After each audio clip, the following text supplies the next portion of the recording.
आपको आज की प्रेस कॉन्फ्रेंस जिस मकसद के लिए बुलाया हूँ उसमें हमारे देश के वजीर आजम पंत प्रधान नरेंद्र मोदी साहब के झूठ का पर्दाफाश करने के लिए बुलाया हूँ कि किस तरह भारतीय जनता पार्टी देश के गरीब लोगों के साथ खिलवाड़ कर रही है, उनको सुहाने सपने दिखा रही है। इसके लिए मैं आया हूँ और पूरे कागजी दस्तावेज के साथ आया हूँ। देखिए 2015 में प्रधानमंत्री आवास योजना PMAY ये शुरू की गई थी। PMAY के इसमें पहला जो GR निकला था, सर्वांसाठी घरे संकल्पनेवर आधारित प्रधानमंत्री आवास योजनेची राज्यात अंमलबजावणी करण्याबाबत 9 डिसेंबर 2015 को ये GR निकला। स्टेट गवर्नमेंट ने GR निकाला, उसमें हर शहर के अंदर ये प्रधानमंत्री आवास योजना, ग्रामीण के अंदर प्रधानमंत्री आवास योजना ये चलाई जाएगी। इस दौरान आपने तो प्रधानमंत्री नरेंद्र मोदी साहब के बहुत सारे भाषण सुने होंगे और बहुत सारे होर्डिंग्स देखे होंगे, और उस होर्डिंग के ऊपर लिखा था कि 2022 तक हर बेघर को घर देंगे करके।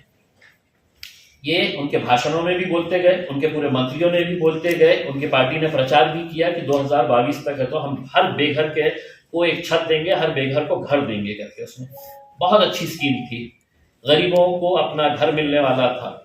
इसके 4 अलग अलग कंपोनेंट्स केंद्र सरकार ने बनाए थे, और उस कंपोनेंट के तहत कौन गरीब दाएं में फिट होता है उसको उस कैटेगरी के अंदर डाल के उस हिसाब से उनको या तो सब्सिडी दी जाने वाली थी। जिनके पास कुछ भी नहीं है, उनकी जमीन भी नहीं है, उनका घर भी नहीं है, ऐसे लोगों के लिए है तो एफोर्डेबल हाउसिंग स्कीम। तो ये 4 कंपोनेंट्स के अंदर बनाई जाने वाली थी। एक तो झोपड़पट्टी पुनर्वसन ISSR बोल के ये स्कीम थी, और फिर क्रेडिट लिंक एक स्कीम थी CLSS, दूसरी थी एफोर्डेबल हाउसिंग प्रोजेक्ट AHP, और स्वतःचे बांधकाम BLC कैटेगरी के अंदर कि भाई मेरे पास है तो एक छोटा सा घर है, मैं उसको है तो और रिनोवेट करके उसको टॉयलेट बना रहा हूँ, एक रूम थोड़ा सा बढ़ा रहा हूँ। अगर कच्चा घर है मेरे नाम के ऊपर है तो मैं उसको पक्का बना रहा हूँ, वो BLC कैटेगरी के अंदर। तो ऐसे 4 कैटेगरी के अंदर। अब मैं आपको यहाँ आने से पहले देश के राष्ट्रपति महामहिम साहब का भी भाषण चल रहा था, क्योंकि लोकसभा का अधिवेशन आज शुरू हुआ, और महामहिम ने अपने भाषण के अंदर ये कहा कि हमने मेरी सरकार मतलब मोदी जी की सरकार ने गरीब लोगों के लिए 2 करोड़ घर बनाए हैं। प्रधानमंत्री आवास योजना के तहत 2 करोड़ घर बनाए हैं। अब ये कहां बनाए हैं ये हम उनसे सवाल करेंगे, लेकिन हमारे पास औरंगाबाद के अंदर क्या बना है ये अब मैं आपको बताता हूं।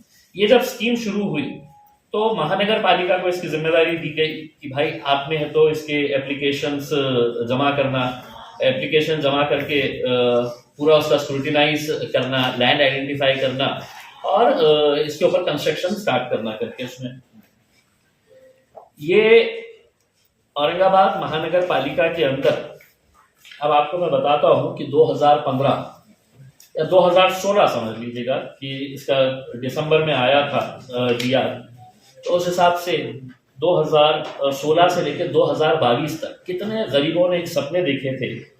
झोपड़पट्टी पुनर्वसन के लिए कितने रजिस्ट्रेशंस आए थे? 4567 रजिस्ट्रेशन आए थे।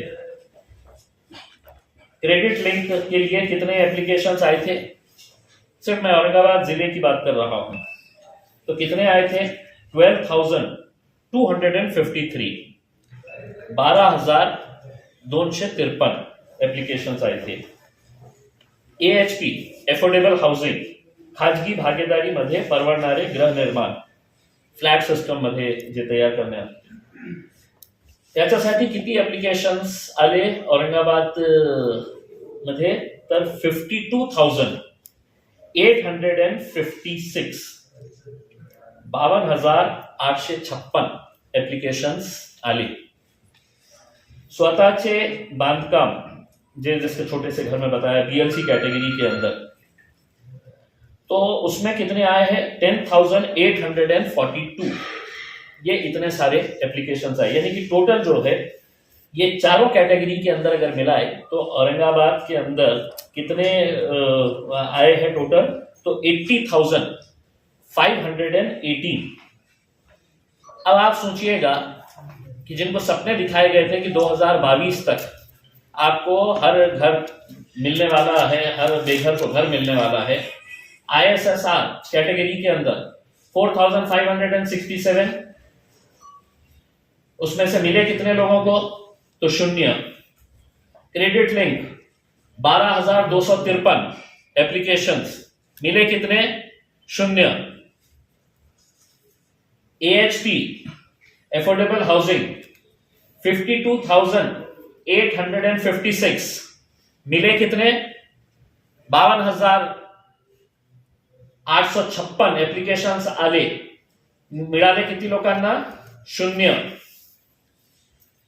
BLC हे जे कॅटेगरी होती त्याच्यासाठी 10,842 एप्लीकेशन्स आले आणि त्याच्यामध्ये 355 लोकांना हे काम त्यांचा आता सुरू करण्यात आलेलं आहे, ते प्रगतीपथावर आहे. याचा अर्थ हे आहे की 80,518 लोकांनी ऍप्लिकेशन्स केले. 2016 पासून ते एक स्वप्न बघत आहे, नरेंद्र मोदी साहेबांचं भाषण ऐकत आहे, भारतीय जनता पार्टीचा खोटा प्रचार ते ऐकत आहे की आम्ही सगळ्यांना घर देणार आहे, आणि औरंगाबाद मध्ये फक्त 355 लोकांना, 80,000 पैकी फक्त 355 लोकांना हे स्कीम मध्ये घरे मिळालेले आहे. घरे म्हणजे हे जे एक्झिस्टिंग घर आहे त्यांच्यासाठी 355, बाकी सगळ्या कॅटेगरीज मध्ये 0. आता मी केंद्र सरकारच्या अर्बन डेव्हलपमेंट कमिटीचा एक सदस्य आहे आणि सेंट्रल गव्हर्नमेंटची जे काही स्कीम असते त्याच्या महिन्याला 2दा किंवा 1दा, हे करोनामुळे एकदा आम्ही रिव्ह्यू घेतो की सेंट्रल गव्हर्नमेंट स्पॉन्सर्ड जे स्कीम्स आहेत त्याच्या कशा प्रोग्रेस चाललेला आहे. ते मेट्रोचं असू शकतं, ते स्मार्ट सिटीचं असू शकतं, ते प्रधानमंत्री आवास योजनाचं आहे, पाणीच्या संदर्भात आहे, हे सगळं रिव्ह्यू आम्ही करतो. मागच्या मीटिंगमध्ये सेक्रेटरी, त्यांचे जॉईंट सेक्रेटरी केंद्र सरकारचे, ते सगळ्यांनी हे अर्बन डेव्हलपमेंटचा आम्ही रिव्ह्यू घ्यायला त्यांना सांगितलं होतं. ते रिव्ह्यूसाठी बसले आणि त्यांनी आम्हाला एक प्रेझेंटेशन दिलं की आम्ही हे प्रधानमंत्री आवास योजनेसाठी किती चांगलं काम करत आहे, हे त्यांनी एक प्रेझेंटेशन आम्हाला दिले की कशा आम्ही प्रोग्रेस करत आहे, हे सगळं त्यांनी आम्हाला सांगितलं. आणि त्याच्यानंतर ते पॉवर पॉईंट प्रेझेंटेशन दिल्यानंतर मी त्यांना सांगितलं की साहेब, आता तुम्ही जे जे चांगलं स्वप्न दाखवण्यासारखे जे आहे ते तुम्ही आम्हाला दाखवले, आता मी तुम्हाला खरी परिस्थिती दाखवते की माझा फक्त एका जिल्ह्याच्या बाबतीत मी बोलतो की 80,000 जेव्हा अर्ज आले त्याच्यापैकी फक्त 355, याचा अर्थ हे होतो की 1% लोकांनाही आपण फायदा देऊ शकले नाही. 1% लोकांनाही. मग का नाही देण्यात आला? काय आहे त्याचं कारण? मी महानगरपालिकेच्या सर्व अधिकाऱ्यांना या मीटिंगच्या अगोदर बोलवले आणि त्यांना विचारलं की बाबा काय आहे, कशामुळे हे आपण देऊ शकले नाही गोरगरीब लोकांना. तर हे पण आश्चर्याची एक गोष्ट आहे की 2019ला 20 हेक्टर जागा जे आहे ते गट क्रमांक 307 मध्ये 20 हेक्टर क्षेत्र प्रधानमंत्री आवास योजना राबविण्यासाठी महानगरपालिकेला प्रदान करण्यात आलं होतं. 20 हेक्टर. परंतु विभागीय आयुक्त श्री सुनील केंद्रेकर यांनी सदर जमीन सफारी पार्क करिता देण्याचा निर्णय घेतल्यामुळे सदर विषय अद्याप प्रलंबित आहे. त्यामुळे हे क्षेत्र सफारी पार्क ऐवजी प्रधानमंत्री आवास योजना राबविण्याकरिता देण्यात यावी. जे 52,000 जे बेनिफिशरीज आहेत त्यांच्यासाठी उदय चौधरी जेव्हा कलेक्टर होते तर त्यांनी एक इंटरेस्ट घेऊन पडेगावला, जिथे आज सफारी पार्क उभे आहे, ते जागा त्यांनी दिली होती, 20 हेक्टर जागा, की प्रधानमंत्री आवास योजनेसाठी आम्ही हे देत आहे.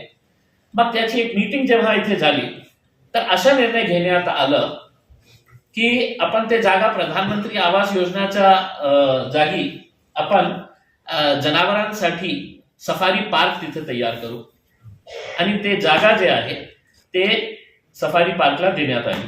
ठीक आहे, सफारी पार्क औरंगाबाद शहरासाठी, जिल्ह्यासाठी, टुरिझम पॉइंट ऑफ साठी ते व्हायला पाहिजे, आम्ही त्याचा विरोध करत नाही. पण याचा अर्थ हे आहे का की औरंगाबाद मध्ये जमिनीच नाही आहे, आम्ही देणारच नाही आहे, आणि गोरगरिबांच्या मग त्यांच्याकडून तुम्ही काय ऍप्लिकेशन्स घेऊन घेतले, तुम्ही स्क्रुटिनाइज केले, सगळे ते पात्र ठरले आणि तुम्ही त्यांना जागा देत नाही. मग त्याच्यानंतर असं झालं की तुम्ही दिलेली मग महानगरपालिकेने पुन्हा जागेचा शोध केला की आपल्याला दुसरी जागा कुठे मिळू शकतं का. तर 11 ठिकाणी महानगरपालिकाने जागा शोधली, कारण शहरामध्ये ते मिळणार नाही, ते कॉर्पोरेशनच्या बाउंड्रीच्या बाहेरच मिळणार इतकी मोठी जागा. तर त्यांनी मिठुंजामध्ये, तिसगाव, चिकलठाणा, कांचनवाडी, सुंदरवाडी या ठिकाणी जागेचा शोध घेतला आणि कलेक्टर साहेबांना प्रस्ताव पाठवलं की साहेब आम्हाला हे जागा प्रधानमंत्री आवास योजनेसाठी पाहिजे. हे कधीपासून 2016 पासून हे सगळं चाललेलं आहे. पत्र व्यवहारांचं मी म्हटलं आणा पत्र, किती पत्र पाठवलेले आहे करते. हे सगळं कोणकोणत्या तारखेला हे पत्र कलेक्टर साहेबांना पाठवण्यात आलं होतं. हे सगळं डॉक्युमेंट्स मी कलेक्ट केलं. त्या युडीच्या मीटिंग मध्ये मी जेव्हा हे सांगितलं तर अनेक माझे चेअरमॅन आहेत तेही भारतीय जनता पार्टीचे आहेत, अनेक सदस्य जे होते, चेअरमॅन जे होते, मी म्हटलं आता बघा तुम्ही, मी हे लोकसभेमध्ये हे सांगणार आहे की मोदी साहेब आपण खोटं बोलत आहे, लोकांना स्वप्न दाखवण्याचं तुम्ही काम करत आहे. आणि उत्तर प्रदेशच्या निवडणुकीमध्ये आम्ही बॅनर्स लावणार आहे, होर्डिंग्स लावणार आहे की मोदी साहेबांनी आमच्या औरंगाबादमध्ये 80,000 लोकांकडून हे घेतलं आणि 355 लोकांना फक्त दिलेले आहे. तर ते खूप घाबरले. मी म्हटलं की कोणीतरी जबाबदार असायला पाहिजे. कलेक्टरनी हे सांगा आम्हाला की आमच्याकडे जागा नाही आहे म्हणून आम्ही दिली नाही. म्युन्सिपल कमिशनरने आम्हाला सांगा की साहेब आम्ही इतकं प्रयत्न केलेले आहे, आम्हाला जागा मिळत नाही. विभागीय आयुक्तने सांगा की नाही आम्हाला मनुष्यपेक्षा जनावरांना घरं द्यायची होती म्हणून आम्ही सफारी पार्क केलेलं आहे. मग मी काय केलं, मी एक पत्र त्यांना पाठवलं. त्यांना चेअरमॅनला त्याच वेळी आणि त्या सेक्रेटरी जे आहे अर्बन डेव्हलपमेंट सेंट्रल गव्हर्नमेंटच्या, त्यांना एक पत्र दिलं आणि त्याच्यामध्ये मी लेटर हे आहे, प्रधानमंत्री आवास योजना के तहत औरंगाबाद शहर के कुल 52,856 गरीब हितग्राहियों को 7 साल से मकान मिलने का इंतजार है, तथापि योजना अंतर्गत आवास प्राप्त करने हेतु अभी तक कोई कार्रवाई नहीं होने के कारण औरंगाबाद के जिला कलेक्टर, औरंगाबाद के म्युनिसिपल कमिश्नर, औरंगाबाद के डिविजनल कमिश्नर को दिल्ली में इस कमेटी के सामने है तो बुलाया जाए करके और इनसे एक्सप्लेनेशन कॉल किया जाए कि तुमने इन गरीबों के सपनों को क्यों है तो चिकनाचूर किए है करके. अब चूंकि उनको ये मालूम है कि मैं पार्लियामेंट के अंदर बोलूंगा तो इनकी सबकी ये होगी, तो अब मुझे है तो कल लेटर आया है और उस लेटर के अंदर 9 तारीख के दिन उन्होंने ये तय किया है कि हम सिर्फ स्थानिक लीडरों को, अधिकारियों को ना बुलाते हुए हम महाराष्ट्र सरकार के जो प्रिंसिपल सेक्रेटरी है, चीफ सेक्रेटरी है, उनको हम बुलाएंगे. 9 तारीख के दिन पार्लियामेंट के अंदर ये अधिकारियों को वहां पर आकर इनको तो अपना ओरल एविडेंस देना है कि हमने इतनी एम्बिशियस स्कीम, इतनी अच्छी स्कीम जो है वो हमने क्यों नहीं इंप्लीमेंट किए है करके. मैं कमेटी को यही अनुरोध करूंगा कि उस मीटिंग के अंदर कलेक्टर साहब, म्युनिसिपल कमिश्नर और डिविजनल कमिश्नर को भी बुलाया जाए करके, ताकि है तो ये जवाब दे सके कि हमारे पास ये क्यों नहीं होने दिया गया है. मैं उस रिव्यू कमेटी के अंदर जब देखा हूं, बड़े बड़े शहरों के अंदर हजारों से कुछ शहर ऐसे हैं कि जहां पर लाखों के घर बना दिए गए हैं, लेकिन ये वो शहर है जहां पर भारतीय जनता पार्टी की सरकार है राज्य में. यानी कि इसका मतलब यह है कि उधर केंद्र में भारतीय जनता पार्टी की है, महाराष्ट्र के अंदर दूसरी सरकार है, बोले कहीं को प्रधानमंत्री की आवास योजना को अपन प्रमोट करने का है करके, गरीबा मर रहे हैं तो मरने दीजिएगा करके. तो ये सिचुएशन के तहत अब हमने ये तय किया है कि मैं इसको पार्लियामेंट के अंदर भी उठाऊंगा और 9 तारीख के दिन इनके गवर्नमेंट रिप्रेजेंटेटिव्स को हम है तो उस कमेटी के सामने है तो पेश करेंगे और कमेटी के सामने इनको ये पूरा बताना पड़ेगा. अब इसमें कोई है तो हेरा फेरी इसलिए नहीं हो सकती है कि मैंने पूरे डॉक्यूमेंट्स पहले से ही जमा कर लिए हैं कि कौन कौन से सेक्टर के अंदर कहाँ पर ये है। अब आपको मालूम है ये 52,000 जो एप्लीकेशंस आए हैं जिनके पास कुछ भी नहीं है, वो अगर हमने सही तरीके से अगर उसका करते हैं। अच्छा, दूसरी तो आप ये समझ लीजिएगा कि गरीबों को 4.5 लाख 5 लाख रुपए के अंदर बेहतरीन एक घर मिल जाएगा। 4.5-5 लाख रुपए के अंदर, क्योंकि 2 लाख रुपए की सब्सिडी है, गवर्नमेंट की सब्सिडी 2.5 लाख रुपए की है। और अगर कोई मजदूर है, लेबर क्लास का है, लेबर क्लास मजदूर लोग ही है जिनके पास घर नहीं है, तो उनको एडिशनल 2 लाख रुपए, यानी कि अगर घर बन रहा है समझ लीजिएगा 9 लाख रुपए 9.5 लाख रुपए में, तो 4.5 लाख रुपए को तो आपकी सब्सिडी ही गवर्नमेंट की मिल जा रही है। तो किसी गरीब आदमी को 4-4.5 लाख रुपए के अंदर अगर घर मिल रहा है और हजारों की तादाद के अंदर। अब आपको ये बताता हूं कि अब ये स्कीम जो है, ये प्रधानमंत्री आवास योजना मार्च 2022 के अंदर बंद हो जाने वाली है, क्योंकि मोदी जी ने सपना दिखाए और है तो खुद है तो अपना घर में सो गए हैं, लोगों को बोले हैं कि तुम लोग सपने देखते रहो, मैं घर देने वाला था करके। तब मार्च 2022 को ये स्कीम बंद होने वाली है। अब हम ये चाह रहे हैं कि अगर कलेक्टर साहब, डिविजनल कमिश्नर और म्युनिसिपल कमिश्नर आज भी अगर ये करते हैं, तो मैंने अर्बन डेवलपमेंट सेक्रेटरी को ये कहा हूं कि सर अगर मतलब किसी अधिकारियों के दोष की वजह से, किसी अधिकारियों की नाअहली की वजह से, उनके कैजुअल अप्रोच की वजह से अगर इतने सारे लोगों को अगर घर नहीं मिल रहा है और महज अब हमारे पास 2 महीने बचे हुए हैं, तो क्या ये मुमकिन हो सकता है?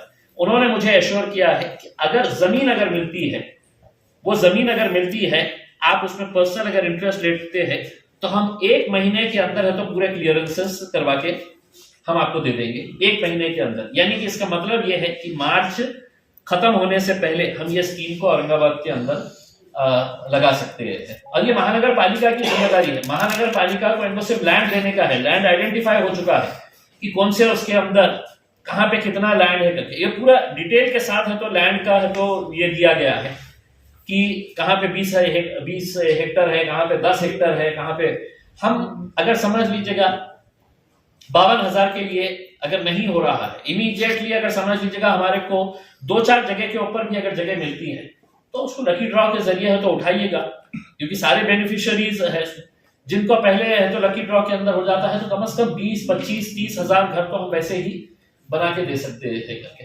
तो हमारा ये कहना है कि महामहिम राष्ट्रपति है तो ये बोल रहे हैं कि मैंने 2 करोड़ घर बनाया है करके उसमें, और मेरे पास मेरे उसमें 80,000 के अंदर से 350 लोगों को आपने दिए हैं। तो मैं महामहिम राष्ट्रपति साहब से पूछने वाला हूं, कहीं ये आंकड़ा आपने एप्लीकेशंस कितने आए हैं उस हिसाब से तो नहीं बताए हैं, क्योंकि हमारे पास तो 80,000 मांग रहे हैं, आपने दिए 350 लोगों को। तो ये भी है, तो इसके बारे में है तो हम नेक्स्ट मीटिंग के अंदर ये करेंगे। मैं यहाँ के तमाम अधिकारियों से ये अनुरोध करूंगा, और यहाँ पर भारतीय जनता पार्टी के 2 मंत्री है, डॉक्टर भागवत कराड साहब आणि दानवे साहेब, फक्त रिबीन कापण्यासाठी आपल्याला मंत्री केलं नाही, तुमची ही जबाबदारी आहे की हे गोरगरिबांच्या घरांसाठी आपण स्वतः काय प्रयत्न केले हे सांगा। मंत्री झाल्यावर एकदाही आपण मीटिंग घेतली का की प्रधानमंत्री आवास योजनेच्या बाबतीत काय केलेलं आहे करके? फक्त उद्घाटन करण्यासाठी नाही आहे, दोघं मंत्र्यांना सांगतो मी आणि राज्य सरकारलाही हे सांगतो की तुमची काय आहे देणं घेणं केंद्र सरकारशी, ते तुम्ही भांडत राहा, तुम्हाला जे करायचे ते करा, पण हे गोरगरिबांना घर देण्यासाठी आम्ही प्रयत्नशील आहे। आणि नक्की मी आपल्याला सांगतो की 9 तारखेला हे अधिकारी जेव्हा येतील त्यांच्याकडे काही उत्तर नसणार आहे, इतकं त्यांना हे करणार आहे। तो मेरा ये मुद्दे के ऊपर बात करने की थी।